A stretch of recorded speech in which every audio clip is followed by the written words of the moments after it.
มันนี่ครับเท่าไหร่30แล้วเนาะที่30อื่นก็31ใกล้สิฮอดมื้องานมื้อฮื้อก็32เนาะมีบ่วันที่32มีบ่พวกนั้นอยากมาร่วมผ้าป่า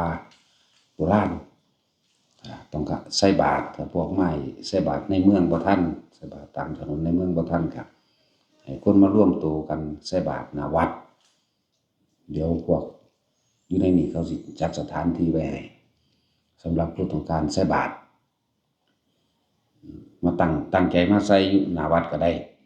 ว่าพระสิร่วมตัวกันเริ่มบิณฑบาตจากปุระแถวก็ข้อใหญ่พุ่นล่ะ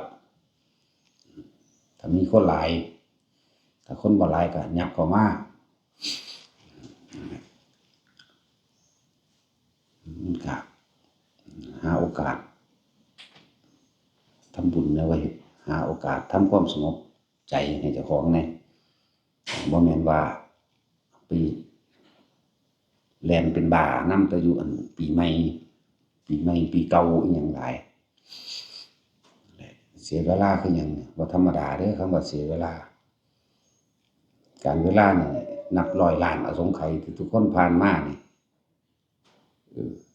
ยังพากันมาเวียนว่ายตายเกิดอยู่นี่อยู่ทั้งที่พุทธเจ้าเพิ่นก็เกิดขึ้นหลายองค์ทั้งก็เกิดยากพร้อมเด้เกิดยากที่สุดสิ่งที่อุบัติขึ้นยากที่สุดในอนันตจักรวาลอันนี้คือพระพุทธเจ้าเป็นสิ่งที่เกิดขึ้นได้ยากที่สุดความเกิดเป็นมนุษย์ก็ยากที่สุดอีกนะคนที่นำธรรมของพระพุทธเจ้าออกมาแสดงและคนปฏิบัติธรรมตามพระพุทธเจ้านี่ก็ยากอีกหาโอกาสให้เจ้าของนั่นแหละเว้ยบ่แม่นว่าป่วยแล้วพิการแล้วจังสิอยากมาทำบุญจริงๆมันเบิดทางไปกรรมมันบีบอกุศลกรรมมันบีบให้ตกต่ำให้ย่ำแย่ให้ชิบหายเพราะว่ามันบ่ได้สร้างบุญมันบ่ได้สร้างบุญกุศลไว้ป้องกันตนเองบ่มีเครื่องป้องกันตนเองอย่าประมาทไปเด้ว่าเจ้าของรวยแล้วสิบ่ตกต่ำรวยที่สุดก็ทุกข์ที่สุดได้แล้วก็รวยที่สุดมีวัตถุสิ่งของรถลาภบ้านช่องที่ดินเงินอีกหลายร้อยล้านก็ทุกข์ที่สุดในรวยที่สุดแต่ว่ารวยที่สุดที่มีขี้ดินขี้ดอนเงินทองอีหยังต่างๆก็ซั่นจะคิดว่ามันสิชิบหายบ่เป็นได้แนวมันชิบหายแล้วก็บ่มีหยังจักอย่างที่สุดอีกก็มีคือกันทรัพย์สมบัติอันเป็นวัตถุก็บ่มีเอาไปบ่มีฮอดหม้องสิฮอดบ่มีฮอดข้าวสิกินบ่มีสิบ้านสิอยู่แล้วบ่มีข้าวสิกินก็ยังมีเด้อเศรษฐีพันล้านเขาบ่ได้คิดว่าเขาสิทุกข์เป็นแบบนั้นจักเม็ดก็ยังมีถ้าเว้าเรื่องชักชวนให้ไปทำบุญไปทำทานไปภาวนาไปสวดมนต์ไหว้พระแน่นมันว่าเหลวไหลไร้สาระมันว่าเฮ้ยเหลวไหลไร้สาระจะไปเอาไหลกับพวกหมอโลนๆนั่นปัจสุดท้ายมาบ่เหลืออีหยังเลยเหลือแต่ตัวเปล่าๆเห็นบ่ล่ะสิฆ่าตัวตายซ้ำตัวนั่นน่ะพอไปเห็นไปก่อนซื่อๆตัวถามว่าชีวิตถ้าเกิดมาเนี่ยเคยทำอะไรเพื่อผู้อื่นไหมนึกเด้ตึกขึ้นมาเลยมันสิแทงใจเพิ่นอ้าวเพิ่นก็ว่าเพิ่นทำการค้าขายหาอยู่หากินเลี้ยงลูกเลี้ยงเมียเพิ่นก็ว่าไปอันนั้นเขาบ่ได้เรียกว่าทำเพื่อผู้อื่นทำเพื่อตัวเองเห็นแก่ตัวเลี้ยงลูกไว้ก็ใช้งานเลี้ยงลูกไว้ก็ไว้เป็นหน้าเป็นตาเอาเมียไว้ก็เอาไว้ตอบสนองตัณหาตัวเองหาเงินมาไว้หามาบำรุงบำเรอความสุขเจ้าของเองบ่เคยให้ทานบ่เคยช่วยเหลือผู้อื่นโดยบ่หวังสิ่งใดตอบแทนนั่นแหละมีเรียกว่าคนเป็นมดบุญหรือว่าตายทั้งเป็นนรกทั้งเป็นดิบๆให้ได้บาดนี่นั่นเสียมันปานนั้นบ่คนเฮามันยังคิดได้เนาะจนบ่มีหยังแล้วลากไปทิ่มไว้วัดนั่นแหละอยู่วัดนั้น2ปี3ปีซะก่อนก็สิคิดได้มันก็ธรรมดาเด้มันบ่แม่นสิว่างเอาง่ายๆคือกัน ก็สิคิดได้จังว่า3 ปีพุ่นล่ะเด้อเพิ่นไล่ระลึกเบิ่งว่าถ้าเกิดมาเพิ่นบ่เคยเฮ็ดอิหยังเพื่อผู้อื่นเพิ่นก็เข้าใจว่าพระนี่เห็นแก่โตเพิ่นว่าบ่ทำการทำงานอิหยังหาขอเขากินหยังก็ว่าไปสุขสบายมีคนถวายให้ยกเทินใส่หัวมั่งก็ว่าไปบัดนี้เข้าใจหรือยังบัดนี้นะนั่นแหละพวกเฮาอย่าให้มันฮอดพุ่นเถอะเนาะบางคนก็พิการแล้วจังเข้าวัดบางคนก็เบิดโตเลยทรัพย์สินสมบัติภายนอกเบิดบางคนแขนขาหักขาดแล้วบางคนก็ไปบ่เป็นแล้วจังว่าซ้ำเฮามีกำลังสุขภาพที่แข็งแรงสมบัติของเฮาจริงๆโดยสมมุติโดยวัตถุมีร่างกายสุขภาพที่แข็งแรงหนึ่งเด้อบ่ได้เกี่ยวกับรวยหรือบ่รวยเด้เอารวยก็มึงรวยโลดว่าแต่มึงป่วยอยู่ในหั้นมันสิมีความหมายอิหยังมีเงินแสนเงินล้านก็บ่มีความหมายหรอกถ้าหากร่างกายบ่แข็งแรงมันก็เที่ยวเยียวยาเที่ยวรักษาบ่ให้เจ็บบ่ให้ปวดอยู่หั่นล่ะมีความหมายหยังล่ะนั่นแหละจังว่าพวกเฮานั่นดีแล้วพวกเฮาเกิดมามีเป็นคนจนคนจนก็บ่ได้แปลว่าทุกข์เดะล่ะเฮาสิได้เห็นหลายๆอย่างในความบ่ประมาทให้ตัวเองรู้จักมา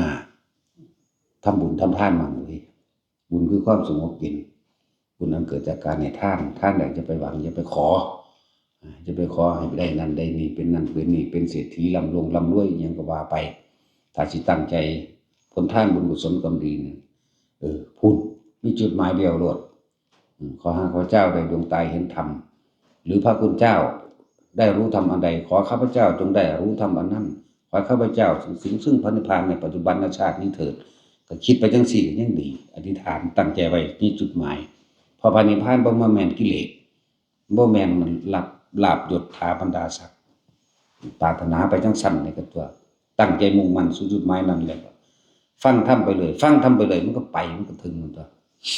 นี่บ่แม่นว่าขอให้รวยขอให้ลูกได้เป็นเจ้าเป็นนายขอให้บ่เจ็บบ่ปวดบ่ป่วยขอบ่ให้บ่พลัดพรากตายได้ไปสวรรค์เกิดใหม่ได้เป็นเศรษฐีกับเศรษฐีธนาเศรษฐีที่ขี้ทุกข์คือเก่านั่นน่ะคำว่าทุกข์ของพ่ออันนี้บ่ได้แปลว่าบ่มีหยังเด้เจ้ามีเงินแสนล้าน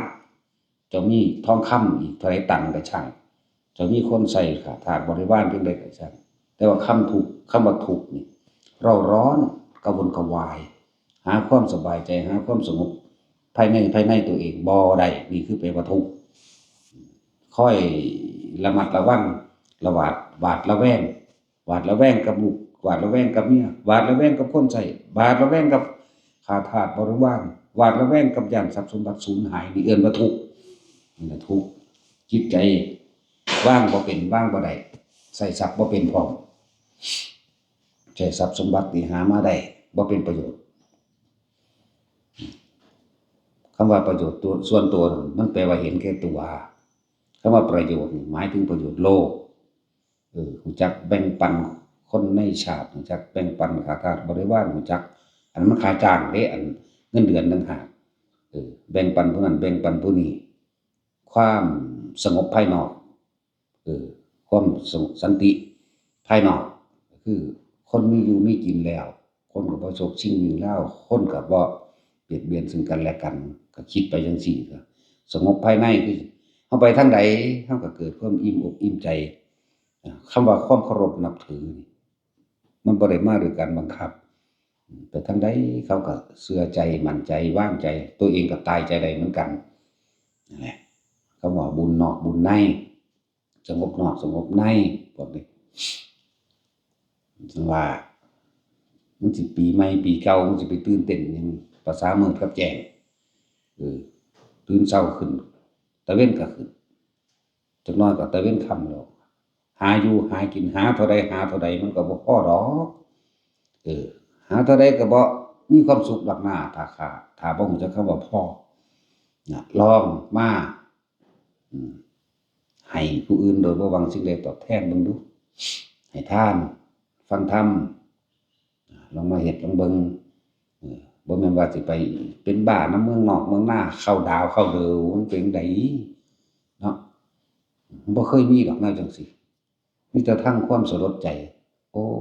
บ่จักบ่สิตายมื้อใดวันใดเวลาใดมันบ่รู้จักบ่มีแต่ความสลดใจส่ำนี้หนึ่งเดะบ่ได้ไปฉลองปีใหม่บ่ได้ไปฉลองวันเกิดกับไผเฮ็ดจั่งใดร่างกายอันนี้กูสิใช้มันเป็นประโยชน์มากที่สุดขนาดบ่มีเงินก็เอากำลังเจ้าของเด้เฮ็ดเอาแล้วจังว่าเรามาเสียสละมันสละกิเลสคักๆเด้อันสละความอยากได้สละความหลงสละความงมงายสละความเมาพวกฉลองปีใหม่นั่นมันบ่ได้สละความเมาเดะบางคนก็ตายตอนปีใหม่นั่นแหละกินเหล้าเมาฆ่ากันยิงกันบางคนก็ขับรถอุบัติเหตุชนกันตายชนผู้อื่นตายเจ้าของตายเนี่ยมีแต่โทษจังว่าสำหรับผู้ที่สิมาเก็บผ้าป่าโบราณก็นำผ้ามาแล้วก็ขึ้นไปวางบนในป่าวางในป่าถามพวกอันเจ้าหน้าที่ในนี่แหละวางแบบใดเขาสิพาไปวางดอกวางในภูเขาจะเอิ้นว่าผ้าป่าแต่มาศาลานี่เอิ้นผ้าศาลาบ่แม่นผ้าป่าวางผ้าป่าน่ะโบราณก็โบราณจริงๆโลดสมัยแตะกี้ก็เป็นแบบนั้นแหละสมัยนี้มันทันสมัยเขาก็รักษาไว้แหน่จักหน่อยนั่นแหละรักษาไว้ผ้าป่าโบราณวางผ้าไว้ในป่าแล้วก็ตัวเองก็เป็นผู้นำตนเองบ่ต้องไปหาผู้ใดมาเป็นประธานให้ตัวเองนั่นแหละคือประธานตัวเองใจเป็นใหญ่ใจเป็นประธานเจ้าของเองก็เลยต้องเป็นประธานตัวเองนำพาตัวเองสุขหรือทุกข์เจ้าของก็นำมาด้วยตนเองพาตัวเองสำหรับอันฮอดมื้อใดมื้ออื่นบ่เขาสิพากันตั้งเต็นท์โรงทานหยังก็ว่าไปสิไผสิตั้งโรงทานก็ตั้งเต็นท์ไว้กันร่วมมือกันทานต่างๆก็คือสิสะดวกแน่แล้วล่ะแปลนแล้วล่ะโล่งแล้วล่ะ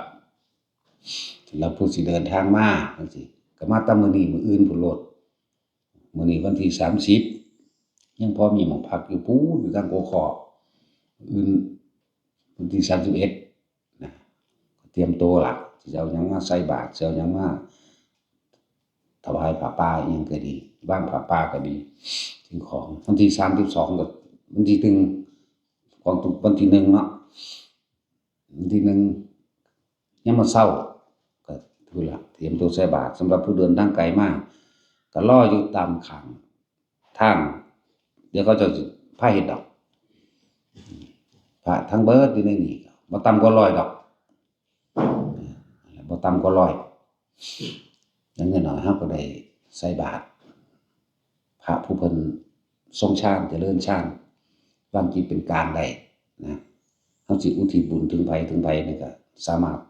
ส่งตรงถึงได้เลยเวลาให้ทานแล้วถวายของหยังก็ตามอย่าขออย่าปรารถนากิเลสอย่าว่าสาธุเด้อผู้ค้าถูกลอตเตอรี่สาธุเด้อผู้ค้าบ่มีโรคบ่มีภัยก็บ่ให้ว่าให้ลูกผู้ค้าบุญรักษาเทวดาคุ้มครองก็บ่ให้ว่าปรารถนาไปหาพระศรีอานอนาคตการโน่นเทินก็อย่าว่าขอผลทานบุญกุศลกรรมดีที่ข้าพเจ้ากระทำนี้จงถึงแด่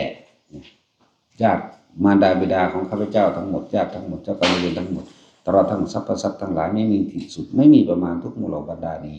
ขอผลทานบุญกุศลกรรมดีนี้จงเป็นปัจจัยข้าพเจ้าได้ถึงซึ่งปฏิบัติในปัจจุบันชาตินี้เถิดตั้งใจไว้มื้อเดียวอย่าไปเอาแต่อนาคตการโน่นเทินหลายมันบ่ถึงจักเทื่อมันบ่ได้นะถ้าเฮาบ่ตั้งใจเริ่มต้นแรกมันก็บ่ฮู้ว่าโตจักเทื่อล่ะเริ่มต้นสติเฮ็ดในปัจจุบันก็ได้ก็มันได้ปัจจุบันก็สิไปเอาแต่อนาคตนี่มื้ออื่นบ่ฮอดจักเทื่อเด้พรุ่งนี้ไม่มีอยู่จริงมันบ่ถึงอยากบ่ล่ะมีแต่มื้อนี้วันนี้ขณะนี้เมื่อวานผ่านมาแล้วมื้ออื่นบ่ฮอดเด้พวกเจ้าตื่นขึ้นมาเบิ่งพวกเจ้าบ่ได้ว่ามื้ออื่นเด้มื้ออื่นก็ไปมื้ออื่นอีกเนาะเข้าใจบ่ล่ะสำหรับพวกที่เดินทางมาจากทางไกลเกิดว่ามาเป็นครอบครัวมาเป็นรถจังก็ยังพอมีหม้องพักอยู่พู้นกขอพุ่นล่ะส่วนอยู่ทางในนี่มันเต็มเบิดแล้วล่ะอาจกันอยู่เอานะ แล้วก็รอเตรียมตัวใส่บาตรก็ใส่อยู่พู้นบ่มีหยังดอกบ่มีพิธีอิหยังเด้เอาผ้าไปวางไว้ตามป่าตามทางที่เขาเจ้าทางไว้ให้แน่แล้วก็วางไปจบไปแล้วก็รอใส่บาตรใส่บาตรแล้วพระเพิ่นก็เข้าไปบังสุกุลเอาผ้าป่าที่พวกเจ้าไปวางในที่พวกเจ้าวางแล้วพวกเจ้าก็